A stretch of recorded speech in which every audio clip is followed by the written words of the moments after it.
Bonsoir à toutes et à tous. Le shiur de ce soir sera dédié tout spécialement pour la refoua shlema, la prompte et totale guérison de mon très cher Shmuel Eliaou ben Suzy Sarah, ainsi que de mon papa Meir ben Simcha, au sein de tous les malades du Ham Israël et tous les malades dans le monde. Je voudrais vous associer à une étude que j'avais faite il y a de longues années, que j'ai reparcouru la semaine dernière avec un de mes talmidim, un de mes élèves, et qui concerne, puisque nous amorçons dans quelques jours seulement, nous abordons le mois de Hadar. Le mois de Hadar, il a la particularité d'être le mois du Hippour, du retournement. Venafor ou le verset qui est dans la Megillah et qui nous dit cela a été retourné, le destin des Béné Israël qui pourtant avait été menacé par le mauvais sort a été retourné et au lieu de mourir, eh bien, cela a été totalement renversé. Les Béné Israël ont pu... Acherish le tout, Ayehudim, Emma Bessonehem, ce sont eux qui ont pu vaincre et dominer ceux qui les menaçaient de mort. Aussi, il existe comme ça, de manière shorshite, de manière enracinée dans le mois d'Adar, l'ambivalence et la possibilité à la fois de tomber, mais aussi de tout retourner. Combien il est actuel, et malheureusement, depuis de longs mois maintenant, de voir une menace et un danger qui touche le monde entier. C'est pour nous donc bien sûr aussi l'occasion de réfléchir sur ce que nos maîtres proposent pour aider à faire que les choses se retournent. Bien sûr, on n'est pas en train, chas v'shalom, de prétendre à quoi que ce soit, mais de réfléchir. Sans plus attendre, je voudrais commencer avec vous par citer un midrash. Je n'ai pas l'habitude de le dire comme ça, un midrash qui est émouvant. Je l'avais cité il y a 5 ou 6 ans, à un cours. J'ai le plaisir de vous le partager. Le midrash se trouve dans Esther Rabbah. Esther Rabbah, ça veut dire le midrash Rabbah sur le livre d'Esther. Je vais le lire parce que les mots sont puissants et le traduire progressivement, après quoi nous prendrons un petit peu de distance avec le texte pour partager le commentaire du Maharal de Prague et partager une réflexion qui pourrait, Bezrat Hashem, être éclairante et inspirante pour nous. Amar Rabbi Ishmael de dire, 18 500 personnes ont assisté, 18 500 juifs ont assisté au festin d'Assuérus. Ils ont mangé et bu, se sont enivrés et littéralement se sont adonnés à des choses basses. Nitkalkelu, kilkul veut dire quelque chose qui est vil. Miyad amad satan ve'ilshin alehem lifna kadosh baruch hu. Alors le Midrash nous racontait qu'immédiatement le Satan s'est tenu et a parlé à Kadosh Baruch Hu pour raconter. Amar lefanav, et il a dit, le Satan devant Akadosh Baruch Hu, Ribono shel olam, maître du monde, ad mataiti debek leumazu, jusqu'à quand resteras-tu littéralement collé et lié tellement fort à ce peuple, en parlant du peuple d'Israël. Ils se séparent pourtant. Dans leur cœur, dans leur foi, ils sont séparés de toi. Imretsonra, si tu veux bien accepter, Akadosh Baruch Hu, abed umazu min ha'olam ki enam baim b'tshuva lefanecha.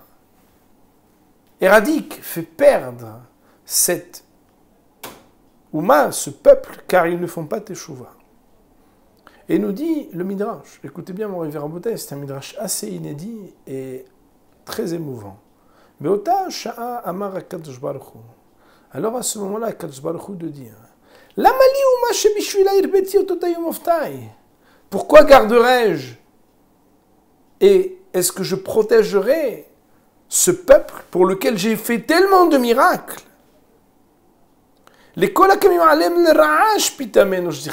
Jamais quand quelqu'un s'est dressé contre eux, je ne les ai pas protégés.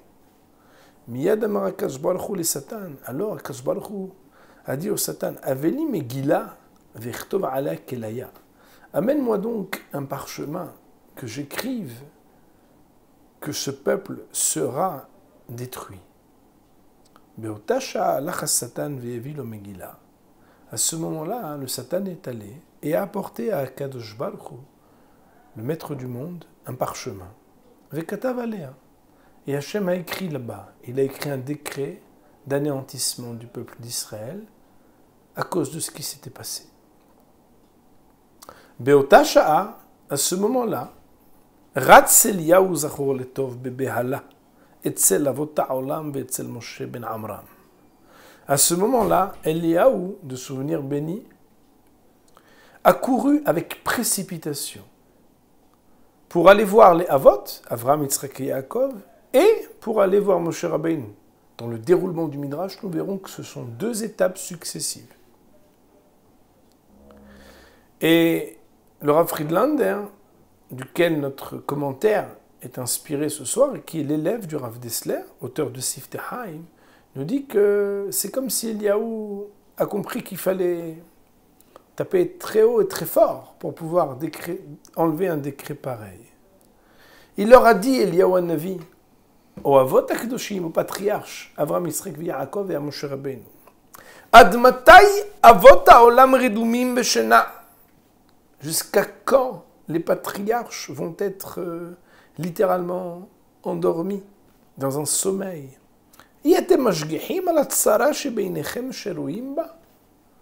Vous ne surveillez pas la souffrance, les difficultés par lesquelles vos descendants, vos enfants sont touchés? Vous êtes là, vous ne faites rien.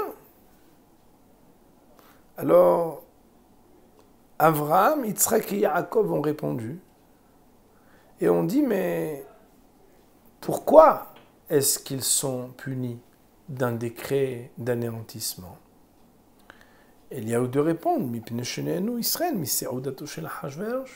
parce que les Bnei Israël ont été et se sont assis à la table d'Achashverosh.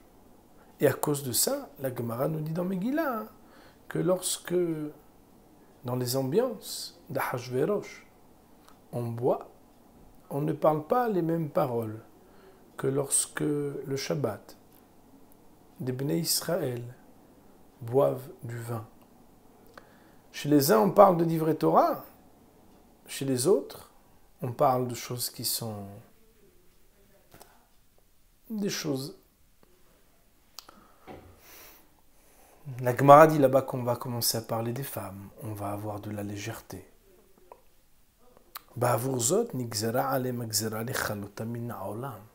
C'est à cause de ça que le mauvais décret a été prononcé.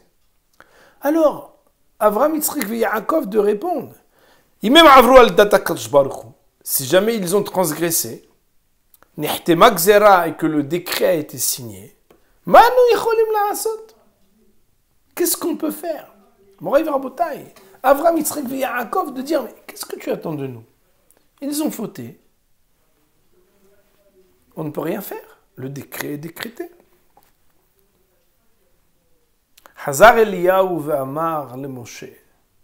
Alors, Eliyahu Navi est venu voir Moshe Rabbeinu. Et le Midrash de nous dire, peut-être qu'ici quelque chose est très significatif de la personnalité de Moshe Rabbeinu. Eliyahu Navi est venu voir Moshe Rabbeinu et lui a dit, I ro'e ne'eman, kama pe'ami amadta. Voilà que si tu es bel et bien celui qui est le berger fidèle, puisque à de nombreuses reprises, tu t'es tenu devant Akadosh Baruch Hu pour demander pour Israël, comme on le sait, Moray Verbotai, pour la faute du veau d'or, mais pour toutes les fautes. Moshe Rabbeinu a été celui qui a demandé la clémence divine. Alors, Eliyahu Hanavi de venir voir Moshe Rabbeinu, de lui dire, si tu es bel et bien ce berger fidèle qui s'occupe du troupeau d'Hachem, alors il faudra que tu te tiennes beperetz lefanav, le'ashiv hamato me'ashhit. Toujours tu as prié, tu as pleuré devant Hachem. Alors voilà, le peuple d'Israël va être anéanti, qu'est-ce que tu vas faire? Alors, Moshe Rabbeinu de répondre, Klum yesh adam kasher beoto ador. Existe-t-il là-bas un homme qui est un homme kasher dans cette génération? Y a-t-il dans toute la génération une personne qui est quelqu'un de kasher, quelqu'un de tzaddik? Alors, Amroulo yesh ou shmo Mordechai. Oui, il existe, il s'appelle Mordechai. Alors il lui a dit, regarde, l'ech odiao. Il faut que tu ailles le voir et que tu lui fasses savoir la situation du décret divin. Parce qu'il faut que lui, de là où il se trouve, prie, et que moi, de là où je me trouve, nous prions ensemble à Kadosh Baruch Hu. Nous allons demander la miséricorde divine devant Akadosh Baruch Hu. Autrement dit, Moraï Verabota, il est écrit ici que Moshe Rabbeinu n'a pas répondu directement qu'il allait prier, mais que quelque chose était nécessaire. Qu'en bas, un tzaddik de la génération présent prie. Nous allons voir tout à l'heure un commentaire exceptionnel pour expliquer pourquoi fallait-il, qu'est-ce qu'il y a chez le tzaddik de la génération.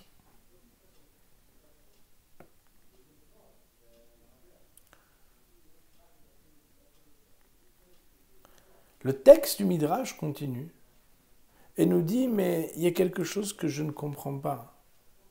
Le décret, il est déjà écrit, la Megillah a déjà été décrétée contre l'Am Israël. Alors si c'est ça, on ne va pas faire effacer un décret d'Hachem. Et là, Moshe Rabbeinu a dit, ça dépend. Im betit ihatumat filatenu nishma'at.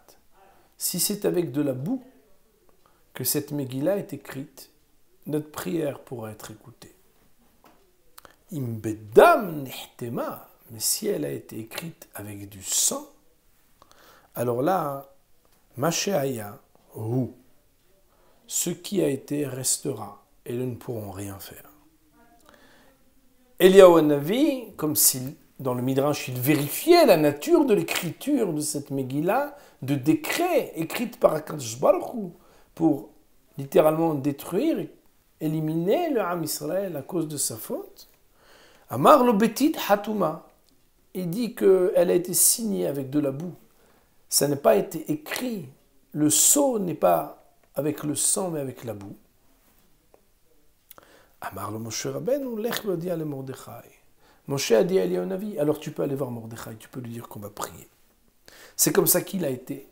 Et c'est comme ça que le texte de la Megillah, comme vous le savez, il y a marqué Hada odichtiv Mordechai yada et kol asher naasa. Mordechai a su tout ce qui s'était déroulé. Et nos Chachamim vont dire qu'il a su de manière inspirée. Il a su, pas comme aujourd'hui, on est au courant de tout, parce qu'il y a des messageries, mais parce qu'il y a des messagers d'Akadosh Baruch Hu. Et c'est comme ça que Mordechai a pu savoir que la nature de ce décret était de nature à être signé et scellé avec un tampon qui était en boue et pas de sang. Et c'est comme ça qu'ils ont pu inverser et changer la xéra.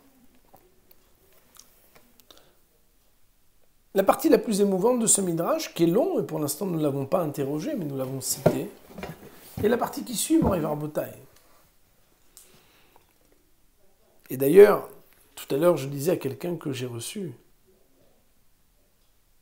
que la Gemara dans le traité de Megillah nous dit que lorsqu'il faudra construire le Beth Amikdash, tous les hommes de Torah devront s'arrêter d'étudier pour participer à ce qui sera nécessaire. Il y a une seule catégorie d'individus qui ne s'arrêtera pas d'étudier. Ce sont ceux qu'on appelle Tinokot Shebel Traban, ce sont les enfants qui étudient la Torah. Et bien sûr, ceux qui ont déjà vu des enfants étudier la Torah, c'est quelque chose d'extraordinaire, quelque chose d'émouvant.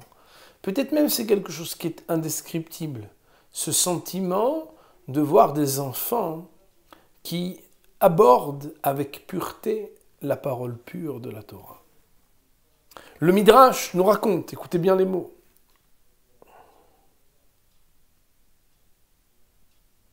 Mordechai était en train d'étudier avec Tinokot Shel Bet Rabban. Et ils ont prié et ils ont pleuré. Leurs cris et leurs pleurs de prière sont montés à Kadosh Baruch Hu. Et le Midrash de nous dire Be'ota sha'a nidgalgelu rahamav shel HaKadosh Baruch Hu.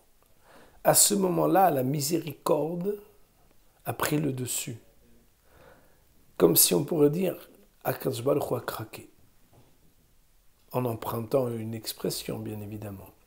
Il y avait quelque chose qui n'était plus supportable pour empêcher la rahamim, la miséricorde.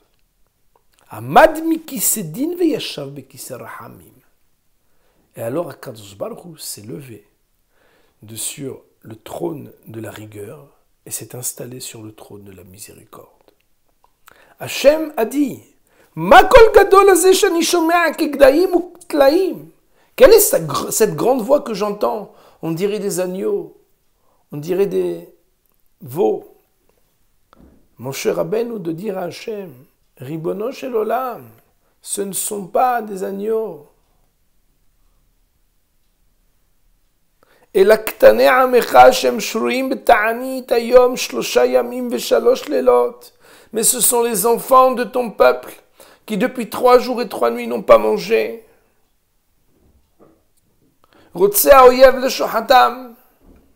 Et l'ennemi veut les détruire comme des agneaux. À ce moment-là, à ce moment-là, Kadosh Baruch Hu, il a pris les missives, les parchemins sur lesquels il avait écrit et décrété Hatumot behotam shel tit, et qui étaient signés d'un sceau avec de la boue, Kra'am, et il les a déchirés. Et c'est à ce moment-là que le retournement s'est fait de bouleverser le sommeil de Ahashverosh, Ada Dirtiv, c'est ce qui est marqué dans les versets Balayla ou ce soir-là. Bon, Yves Rabotai, je voudrais partager avec vous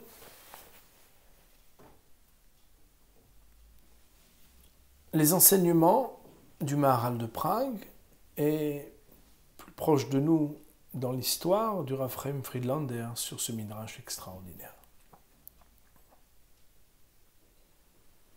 Il y a ici 2 points centraux et essentiels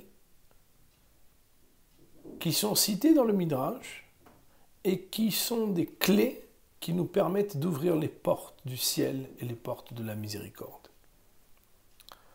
La première, c'est que quand Moshe Rabbeinu a été interrogé pour savoir qu'est-ce qu'il pouvait faire, il a demandé ce qu'il y avait un tzaddik dans la génération. Et s'il y a un tzaddik dans la génération, alors on va lui et moi prier en même temps, et bien sûr en même temps que tout le peuple. Comme vous le savez, le 13 du mois de Hadar, tous les béné Israël ont prié. Et d'ailleurs, c'est très intéressant, puisque les autres jeûnes, tels que le 3 du mois de Tishrei, celui qu'on appelle Tzom Gedalia, le jeûne de Gedalia, jour où Gedalia ben Ahikam, le général des armées qui protégeait encore le béné Israël, a été tué, et ça a marqué une page particulière dans l'avancée de ceux qui venaient à détruire le Beth Amikdash par leur siège. Le 17 Tammuz, comme on le sait, date de la brisure des tables, entre autres, la Mishnah dans Ta'anit, 5 choses graves sont arrivées à cette date fatidique. Mais aussi Tisha B'Av, bien évidemment, date anniversaire à la fois de la faute des explorateurs, mais la destruction du premier et second temple, ont donné lieu à la fixation d'un jeûne. Pourquoi ? Tout simplement parce qu'encore aujourd'hui, nous souffrons de ce qui n'a pas encore été corrigé. Et il faut s'éveiller à corriger et à faire en sorte de pouvoir réparer les raisons pour lesquelles nous sommes encore aujourd'hui avec un temple détruit. Mais le jeûne d'Esther, a priori, c'est pour le souvenir de quoi ? Si nous parlons du souvenir de la xéra, du décret qui menaçait le Ham Israël, bien, a priori, aujourd'hui, il ne nous menace plus. Voilà que nous sommes, après l'histoire d'Esther et Mordechai, nous ne sommes plus soumis à la menace de Haman sous le règne d'Ahashverosh. Alors, a priori, nous ne devrions plus jeûner. Et il y a un hidouche, une idée absolument inédite, qui est cryptée dans les mots du Rambam, décryptée par le Rav Friedlander, et qui nous dit qu'aujourd'hui nous jeûnons le 13 du mois de Hadar, non pas en souvenir de l'oppression, mais en souvenir du jeûne. Quoi ? On jeûne en souvenir d'un jeûne. On jeûne en souvenir d'une souffrance. On ne jeûne pas en souvenir d'un jeûne. D'ailleurs, mon Rav Rabotai, quand il y a une Yeshua, nos Hachamim nous disent qu'à la fin des temps, les jeûnes seront des jours de fête, comme vous le savez. Le 17 Tammuz sera un Yom Tov, le Tisha B'Av sera un Yom Tov. Akadosh Baruch Hu, il va retourner, comme le dit le verset. Donc il est dans Zacharie, dans Zecharia, il y a marqué quoi ? Marashem Tzvakot, Tzom Arvi'it, Tzom Hamishit, Tzom Shvi'it, Tzom Asili, Yele Bet Yehuda, le Sasson, le Simcha, le Moadim Tovim. Tout cela veut devenir des jours de fête. Alors à partir du moment où les choses Venafoch ont été retournées, pourquoi est-ce qu'on jeûne à nouveau ? Eh bien, Moraï Verabotai, c'est parce qu'en fait, la fête de Purim, dans son déroulement, ça n'est pas seulement le dénouement de la délivrance du peuple d'Israël, mais aussi commémorer ce qui a permis, jadis, de délivrer le Ham Israël. Il y a comme un protocole spirituel. Et ce protocole, la première chose qu'on apprend, Moraï Verabotai, c'est qu'il faut que le tzaddik de la génération, avec le peuple réuni, ait une prière qui s'ajoute et qui se lie à la prière de Moshe Rabbeinu dans le ciel. C'est ça les mots du Midrash. Moshe Rabbeinu de demander, est-ce qu'il y a un homme kasher dans cette génération ? Alors allez le voir et dites-lui qu'on va prier ensemble. Et là, je dois vous citer le commentaire du Gaon de Vilna, extraordinaire. Le Gaon de Vilna nous dit qu'est distribué l'aura de Moshe Rabbeinu à ce que dans chaque génération, il y a un tzaddik qui reçoit littéralement comme l'aura et la lumière de Moshe Rabbeinu dans sa génération. Et on ne peut pas s'appuyer uniquement sur le srout des Avot, sur le mérite de nos patriarches, ni sur la prière de ceux qui sont proches d'Akadosh Baruch Hu, sans qu'ici ne s'éveille aussi une voix. La voix du tzaddik de la génération, la voix de nos enfants, la voix du peuple qui lève ses yeux au ciel et qui prie. Seulement, le Maharal de Prague, pour commenter ce midrash, de poser la question, qu'est-ce que ça signifie de dire est-ce que ce mauvais décret écrit par Akadosh Baruch Hu a-t-il été scellé, signé avec de la boue ou avec du sang ? Qu'est-ce que signifie la boue ? Qu'est-ce que signifie le sang? Le Maharal, donc dans Or Hadash, comme vous le savez, le Maharal de Prague a 2 livres sur Hanouka et Purim, Ner Mitzvah et Or Hadash. Dans son livre Or Hadash, il dit que la boue, c'est la matérialité. Le sang, tel que nous dit le verset Adam ou un Nefesh, le sang, c'est l'âme, c'est la spiritualité. La Gemara dans Megillah, la page 12a, pose la question de savoir, mais Sha'alu Talmidavet Rabbi Shimon Bar Yochai, les élèves ont questionné Rabbi Shimon Bar Yochai. À cause de quoi les Béné Israël ont-ils mérité un sort tellement grave, un danger, une menace tellement dramatique? Et la Gemara de dire, parce qu'ils ont profité, ils ont pris du plaisir dans cette Seouda, là-bas, dans ce repas. Et comme je le dis tout à l'heure, le repas, l'enivrement, l'ivresse, les discussions et Hazbe Shalom, après, on a des discussions légères, des comportements légers. La Gemara de dire, ok, mais à ce moment-là, que soit décrété que sur les Juifs de Suse, de Shushan, c'est eux qui y ont participé. Il y avait 18 500 personnes, certes, mais pourquoi alors un décret sur tout le Ham Israël? Et la Gemara de dire non, parce qu'il y a autre chose. Ishtahavu letzelem. Ils se sont prosternés devant une image. Ils ont accompli la Avera, l'interdiction de l'idolâtrie. Nous dit le Maharal de Prague, lorsque Moshe Rabbeinu interroge Eliyahu Navi, regarde le sceau de ce décret d'Hachem. Est-il scellé avec de la boue ou avec du sang? C'était de savoir de quelle nature était cette faute. Est-ce que c'était une faute qui venait de la tentation matérielle ou est-ce que c'était une faute de déviance spirituelle? Quelle différence? Bien, mon révérend Boutaï, on le sait bien. Le corps tente de faire trébucher l'homme. Et parfois même, dans une faute, chas v'shalom, qui est même de la prosternation. L'homme, c'est pas parce que, forcément, il veut absolument dévier vers l'idolâtrie.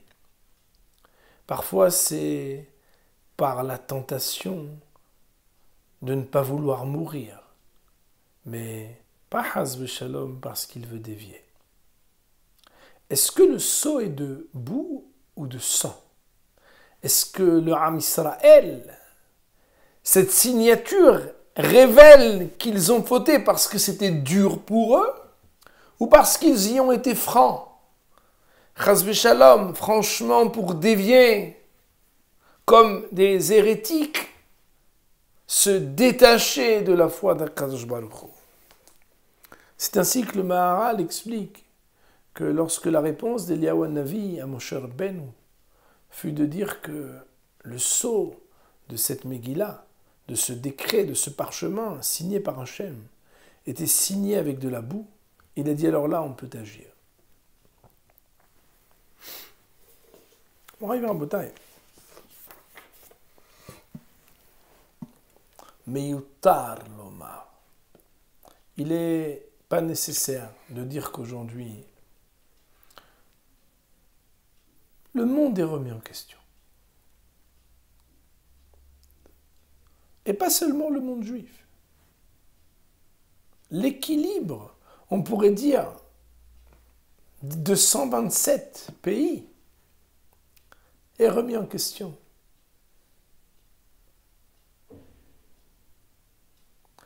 La voix des tzadikim, le zrout des avot, bien évidemment, il a une valeur. Mais comme le dit le Rav Dessler dans son propos sur zrout avot, avec ce fameux hidouche étymologique de dire que zrout vient du mot zach, zakut avot. Il faut avoir gardé de la pureté de nos ancêtres pour pouvoir réclamer, de pouvoir être les dignes descendants qui peuvent mériter quelque chose.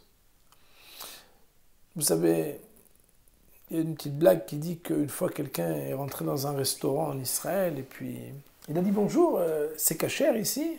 Oh, oui, oui, oui. Et dit vous avez une terouda, vous avez un certificat de kashrut? Les personnes disent, non mais regardez, je vais vous montrer la photo de mon grand-père, vous allez comprendre. Et là-bas, il y a, vous savez, une belle photo encadrée avec un tzaddik. Il dit, ça c'était mon grand-père. Il dit, écoutez monsieur, si c'était votre grand-père qui me recevait et vous sur la photo, je pense que j'aurais mangé. Mais comme c'est vous qui me recevez et la photo de votre grand-père, il n'est plus, alors je ne peux pas me permettre de manger sans voir la terouda. Moraï Verabota, le Zchut Avot, il n'est pas que nous soyons fiers de nos ancêtres, mais que eux puissent être fiers de nous. Et ça, c'est pas toujours évident. Il y a une très belle histoire que j'aime raconter. Je ne me souviens plus si c'était du Khatam Sofer ou d'un autre maître, qui alors qu'il était un jeune enfant, une fois, il a vu sa maman pleurer. Parce que c'était Shabbat, la maison a pris feu. Et ils n'ont pu réussir à éteindre ce feu. Alors ce jeune garçon qui était harif, qui était déjà très vif, il a dit à sa maman, « Maman, pourquoi tu pleures? C'est du bois. » Sa mère lui a dit, « Mais mon fils, je ne pleure pas pour la maison. Il y a dans cette maison une Megillat Yohassin, un parchemin généalogique, qui montre tous les tzaddikim desquels nous sommes les descendants, jusqu'à des générations très hautes. » Alors ce jeune garçon a dit à sa mère, écoutez bien mon révérend Botaï, une histoire émouvante. Maman, ne pleure pas. Je te promets que je ferai en sorte d'être le premier d'une nouvelle Megillah, d'un nouveau parchemin, où ceux qui seront nos descendants seront aussi des tzadikim. Moraï Verabotai, que Moshe Rabbeinu dans le ciel intervienne pour nous, cela ne peut se faire que si nous-mêmes, nous sommes à la hauteur d'avoir le tzaddik. Et comme nous disent nos hachamim, il ne faut pas attendre que les autres soient tzaddik. Oui, mais bon, j'ai fait un petit chèque pour un kollel, je sais que là-bas ils étudient. C'est pas ça qu'on attend. Il y a un tzaddik en toi. Tu sais que tu peux. Quelque chose doit bouger dans le ciel. Et il ne bougera pas dans le ciel s'il ne bougera pas sur terre. C'est à nous à faire vibrer quelque chose qui résonnera. Premier enseignement.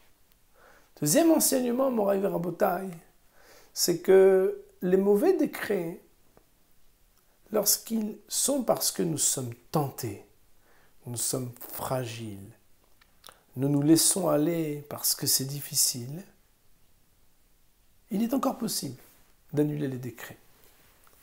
Par contre, lorsque ce devient une idéologie, quelque chose pour lequel nous avons des convictions, des théories, où nous pouvons même expliquer et démontrer que nous ne respectons pas le Shabbat et nous allons vous dire pourquoi, ou bien toute autre chose. Alors là, Moraï Verabotai, les mauvais décrets ne sont pas scellés et signés avec de la boue, mais halila avec du dam, avec du sang. C'est la raison pour laquelle prévenir de ça, bien c'est d'abord analyser comment on sait si quelqu'un y faute parce qu'il est tenté ou est-ce qu'il faute parce qu'il est dans l'idéologie même de la déviance. Ben c'est simple. Quelqu'un qui faute parce qu'il est tenté et qu'il a trébuché, il est triste dans sa faute. Il regrette au moment même où il faute.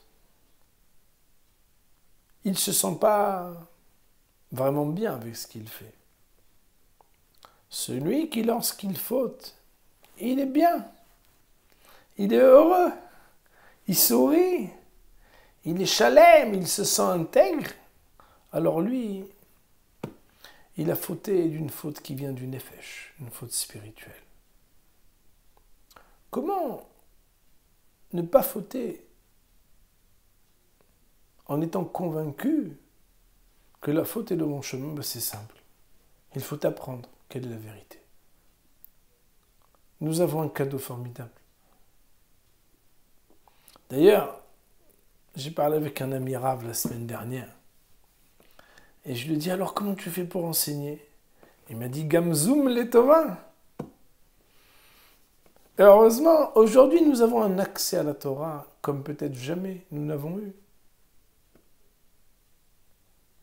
C'est la raison pour laquelle, Moraï Verabotai, il faut être capable d'avoir des convictions. Et comme vous le savez, les générations qui nous ont précédés n'avaient pas le même accès, et pourtant ils avaient des idées claires. Lorsque même ils fautaient ou n'étaient pas très pratiquants, ils avaient toujours énormément de respect pour ceux qui étaient regardants et ne se regardaient pas eux-mêmes avec la même estime qu'ils regardaient ceux qui étudiaient et pratiquaient la Torah et les mitzvot. Il est très difficile ni d'interpréter ou de conseiller. Mais lorsque le mois d'Adar arrive, alors c'est la commémoration d'un éclairage qui fait que Naafochu, il est possible de tout retourner. C'est le mois des retournements de situation. C'est le mois où tout peut changer. Tout peut changer, oui. Tout peut changer et nous devons considérer, parce que nous sommes le peuple de la Emouna, que tout dépend de nous. Comme vous le savez, il y a quelques semaines, nous avons cité et nous avons lu dans la Torah, Chodesh Hazeh Lachem. Ce mois est à vous depuis que la mitzvah a été donnée. La mitzvah de Chodesh Hazeh Lachem, de la Néoménie, de compter les mois par la lune. Akadosh Baruch Hu a dit à Israël, Chodesh Hazeh Lachem, dorénavant, c'est vous qui dirigez l'histoire. Il suffit juste que le Ham Israël, que le peuple d'Israël soit à la hauteur pour que l'histoire ne change. D'ailleurs, c'est sûr que vous avez déjà entendu sur le verset qui dit Ipilpur ou Agoral, que lorsque Aman a tiré au sort, alors il était content. Et la Gemara dans Megillah de nous dire pourquoi est-ce qu'il était content? Parce que c'est tombé le mois de Hadar. Et il a dit, comme c'est le mois durant lequel Moshe Rabbeinu a quitté ce monde, c'est un bon mois pour frapper le peuple d'Israël. Le hasard, le tirage au sort, fait bien les choses. C'est un bon moment propice pour les détruire, car leur libérateur a quitté ce monde, les a laissés ce mois. Comme on le sait, le 7 du mois de Hadar, c'est l'anniversaire de la ptira de Moshe Rabbeinu. Mais la Gemara de nous dire, ce qu'il ne savait pas, Aman, c'est que Moshe Rabbeinu était aussi né le 7 Hadar. Et puisqu'il était aussi né le 7 Hadar, alors Rashi Akadosh de dire, Kedai aleda shetechaper lamita. Elle est valable, cette naissance, car elle peut nettoyer littéralement, expier la mort. Qu'est-ce que ça veut dire?